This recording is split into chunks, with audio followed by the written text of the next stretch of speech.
every experience of suffering that you have in your life is of something originally good that then falls. And so I think the Bible is telling a story that makes sense of the pain that we feel. I mean, there are an awful lot of things that you can point to in society at present that have a God-shaped hole. Reality is always pushing back at us and saying, there is more. What is this pointing to? Science involves belief every bit as much as Christianity. The power of Christianity is expressed most potently through its stories. Those who are prophesying the global decline of religion, those prophecies have failed, big time.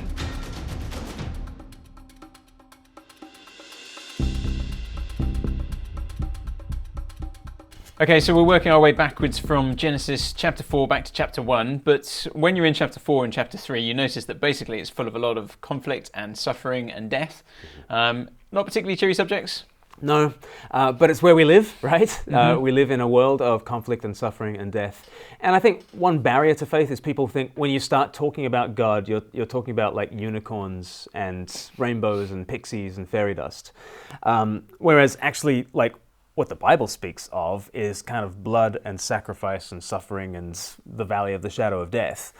And we really get that in Genesis 3 and 4. And so one way of really highlighting that is going backwards to Genesis 1. Don't start with in the beginning God, because we don't live there. And the Bible knows we don't live in paradise. We're not in the garden now. We are east of Eden, to use that kind of biblical phrase. We've been exiled. We're suffering, we're perishing, we're dying. But actually, the Bible is a very realistic book. And, you know, it might begin in a garden. It might end in sort of this paradise kind of future. But for 66 books in between, it is full of struggle and death. And how are all things to be redeemed? Through the suffering and death of the Son of God. So the Bible can handle these things, and that's why it's worth pressing into them. So let's start off thinking about death. You had a really fascinating conversation with Father John Behr, in which he talked about this kind of thing in quite a lot of depth. And you know, he said that actually today we don't really see our mortality, we don't face up to it because we don't really see death. Right. So let's have a look at what he had to say. We no longer see death, really, quite simply. You know, at the beginning of the 20th century and from time before that, just by the statistics of life age, everybody would have had a sibling die in childhood. Almost invariably, one of your parents would have died before you reached adulthood. You would have been with them as they were dying at home, looking after them, mopping their brow, reading to them, all the kind of things you would have done. They would have died at home with family, neighbors, friends, relatives coming by, being there. You would have then prepared their body at home, kept wake over their body, kept vigil over their body, reading their prayers and all that kind of thing, taken their body from your house to the church, commended this person to God, this person lying before you, commended them to God, and then entrusted them to the earth from till the time of the resurrection. Right. And that would have been something that you would have seen frequently. You would have grown up with that. You would have seen that. You would have seen it, you know, with your own family, with your neighbors, with your local community, and all those kind of things. You would have seen it frequently. Whereas today, when people die, again, stepping back from the current situation, you know, really today, you can actually only die two ways in our privileged West. You know, you either die by accident, car crash or something like that, or you die in hospital. Yeah, no longer at home, but in hospital. And actually, in hospital, you can't really die. The machine has to be switched off. Wow. to put it bluntly, you can be kept alive almost indefinitely, not indefinitely, but pretty much. And at some point, the machine has to be switched off. Wow. And then when the machine is switched off, the family are allowed a bit of time with the dead person, with their dead relative. And then the corpse is taken from the hospital to the morticians to be prepared. I'm not sure really what current practices are, having lived in America for the last 25 years, what the current practices are here. But in America, Having gone to the mortician, the body would then be placed for viewing in a funeral home, and actually they'd have pink lights in the funeral home to make the body look as living as possible, with the hope that you would say something like, "I've never seen them looking so good." Yeah. And then the body would be disposed of in a crematorium service, would be cremated. And a few people would come to that. Increasingly today, people do not go to the crematorium service, but rather the body is disposed of in that way, and then you gather together without the body there to celebrate their life. Yeah, it's a complete reversal. It's a complete reversal from being with the person as they die and then commending the person to God and entrusting it to the earth and seeing that aspect of death as a part of life, to marginalizing that, erasing that from our vision altogether. And in the meantime, we now gather together without the body being there to celebrate their life. Father Thomas Hopko, one of the previous deans at St. Vladimir's, put it this way. He said, "Today we live as hedonists and then die as Platonists. We live the whole of our life for the body, and then as soon as we die, we say, well, the body wasn't really the person. The person's liberated. They're now with God or whatever else. We're going to celebrate their life." It's complete disjunction. So there we go. Yeah, I mean, so one of his interesting things there is just how shielded we are from death. Right. Compared to most people in history or even in the world today, we just don't see it. Mostly you tend to die in an accident or in a hospital. If you die in a hospital, or both, I suppose you have an accident and then you could die in a hospital. But even then, you basically have to be switched off. It's quite hard to die. Yeah. Yeah, given our levels of technology and given how we define life and death now. And because of that, we're just not confronted with death most of the time. It's not on our radar. People really think they're immortal. Like really think they're immortal. To the point where, like, if you play computer games enough, you just basically think, oh well, if I die, I just go again. Yeah, respawn. That's it. Did I save the game at the right point? I'll just go back to that point. And we just don't confront our mortality at all. But John Behr is constantly saying, if you're not facing your mortality, you're not facing your humanity, right? Because that is the most basic fact of, the sands of the hourglass are just going through our fingers, and we're running out. We're people who have a finite amount of heartbeats, and they're running out one at a time. If you're not dealing with that, you're just not dealing with reality. And we're not dealing with reality.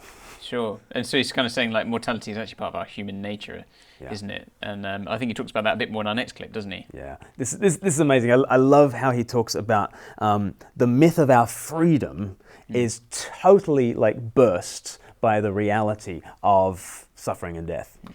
Nobody asked me if I want to be born. Yeah, we think we're free, but actually nobody asked me whether I want to be born. Here I am. I've been thrown into a world without any choice on my part, and I've been thrown into a world in such a way that whatever I do now, I'm going to die. I'm as good as dead from the beginning. I mean, he actually seems quite chipper about the whole thing in reality there, but but it does kind of clash with the way we tend to think, doesn't it? Like this modern view that we're free and kind of nothing can get in the way of that, but actually death just kind of comes in with no regards for person or anything. Right. And therefore, the big question is not what I do with my life, it's what do I do with my death? Like, what do I do with the fact that my life is ebbing away? And one thing, the foolish thing to do with that is to try and grab onto, kind of trying to cup in our hands like as much life as we possibly can for ourselves, and to sort of clutch it to ourselves, because our life is just ebbing away. What we need to be able to do is to die fruitfully, to die well. And the whole story of the gospel is that Christ comes and kind of takes us to himself and takes us down into death in this self-giving way, in this redeeming way. That death in the hands of Jesus is this redemptive thing where you can actually pour yourself out for others for the sake of their life. And that is the sort of the redemptive death where you actually become free. And it's just the opposite of the way we think. We think we're going to be free if we cling on to as much privilege and power and money and life as we can possibly have. Yeah. Christ utterly reverses that, and he comes and he says, pour it out. That's the way. And so would you say that our modern response to suffering and death is more kind of in line with like an Epicurean way of thinking? Right, yeah, we've thought about Epicurus before, this Greek philosopher who was all about pleasure, and interestingly, he, about death, was always trying to get death out of his mind. So, I mean, he made this argument. It's also been made by Hume sort of 300 years ago, but he said, look, I wasn't aware of my existence like 100 years before I'm born. I won't be aware of my existence 100 years after I'm dead, so why worry? You're not going to be worried about you or death or anything in the year 2200. So why are you worried about it now? Which is it's this trick that you try to play on yourself to make yourself not worry about death. But I love what Samuel Johnson, the essayist, said when he heard David Hume's version of that. Somebody said to Samuel Johnson, David Hume says he's not worried about death because when he's dead, he won't be worried about it. And Samuel Johnson said, press a pistol to his chest, see if he says the same. That really, that kind of bursts the bravado at that point. We are worried about, and we should be worried about death, but then what do we do about it? Don't try and cling on to it, but in Christ and with Christ, you can pour it out. And so, what is the answer to that Epicurean thing, really? Well, I think, the Bible says actually the place of wisdom is not in denying death, but, Ecclesiastes 7 says, go to the funeral parlor, go to the funeral. That's the place of wisdom, not the party. The party is not the place of wisdom. Or Psalm 90, a Psalm of Moses, he says, number your days that you might get a heart of wisdom. So recognize your weakness, your frailty, your mortality, and recognize you need to connect yourself to something that is death-proof, or not exactly death-proof, something that has a future anyway. Because the thing that you connect yourself to, Christ, will take you into death and take you into that self-giving sacrifice, but he's got a way through death and out the other side. So don't cling on to yourself. Jesus said it so pithily, right? Jesus says, those who want to save their lives will lose it. But those who lose their lives for me and for the gospel will save it. So there's good news, but you've got to kind of cling on to the one who has walked through the valley of the shadow and learn from him. And you had a really good conversation also with Wendy Alsup about suffering, and she talked about walking, didn't she? That walking I think she said the long hard road that we walk through. That's how she described her suffering. And in your discussion with her, you asked her about the story of Eden and this kind of garden paradise, and whether actually it's cruel to think of an original kind of state of bliss. Is it almost cruel for the Bible to set things up in such a perfect kind of a way? No, I don't think so at all. I think it allows us to understand the echoes of loss that we feel daily that sometimes we can't even put our finger on. Because even though I'm at a better place now, I daily feel all that's not right with the world. Even if I have a peaceful day internally, you turn on the news and you see all that's not right in the world. And I really believe this vision of Eden and God's descriptions of it is so we know it's not, right? This isn't how it was supposed to be. That feeling of dissonance is normal. It's right. So the biblical story is that there was a good world that then has fallen. Why is that important when we're thinking about the question of suffering? I think that's vital because every experience we have of suffering is an experience of a fall. If as Wendy, she was walking through a divorce that she didn't want. That was a relationship that was going well, and then it fell. Or the cancer that was racking her body. Cell division is meant to happen in one way, and it gets twisted and becomes this other thing. So every experience of suffering that you have in your life is of something originally good that then falls. And so I think the Bible is telling a story that makes sense of the pain that we feel. I was once debating the chief executive of the Humanist Association, the British Humanist Association, Andrew Copson, and we had a debate on whether God is worthy of worship. And he used his 10-minute opening just to discuss parasites. And he said, the thing about parasites is there's this disgusting parasite that does this horrible thing, and there's this, terrible nasty that does this thing. And at the end of 10 minutes, he just sat down and said, loving God, I think not. And so in the rebuttals, what did I say? Well, I said, just press into parasites, because what's the story of the parasite? The story of the parasite is there's an original life-giving good, and then this other thing secondarily comes along and sucks the life out of it, and that's where the pain comes from. Well, you've just told the biblical story. The biblical story is there is a paradise and there's a fall. And every experience of our suffering is that kind of shape to it. So I think actually the Bible makes sense of our suffering, because I don't think it makes sense to say there's suffering, suffering, suffering, suffering, and here we all are with our, love and life and lemon drizzle cake, It makes a lot more sense of the suffering that we feel to say there was goodness and we've fallen from it.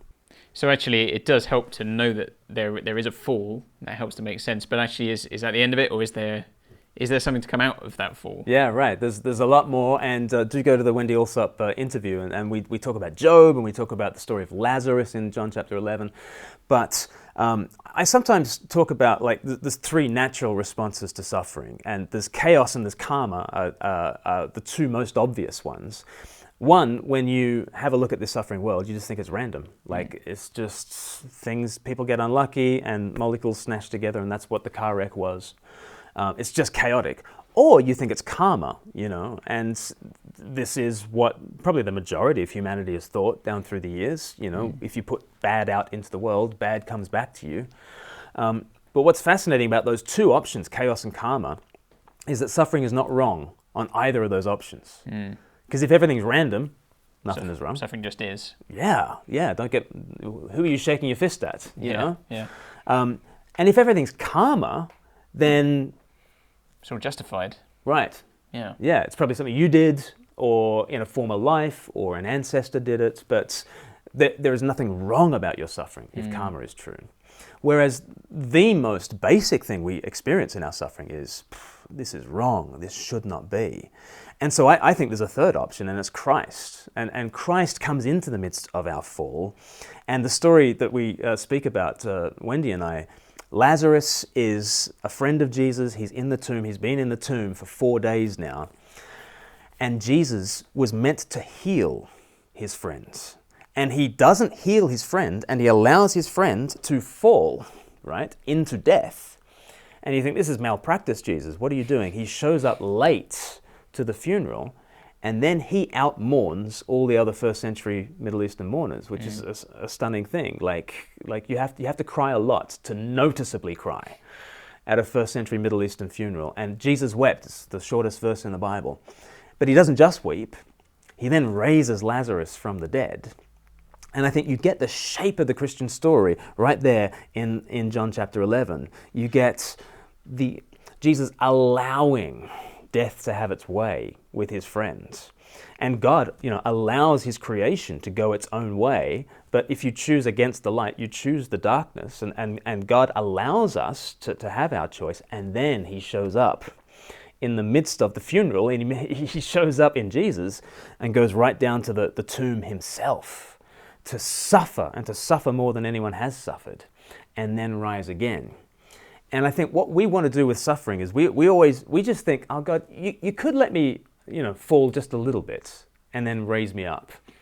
And that's not the story. The biblical story is that he lets us go right down to that pit of death, and then raises us up to a place that's far higher than we ever were at the start. So the biblical story starts in the garden. It ends up in this city. That actually the shape of all things takes us down into death, but up into a far greater height, and therefore a far greater hope. And I think that's what we need in our suffering. We need to know that suffering is wrong. We need to know a friend in the midst of it who walks with us down that long, hard road. And we need to have a sense of future. And I think Jesus gives us all those things.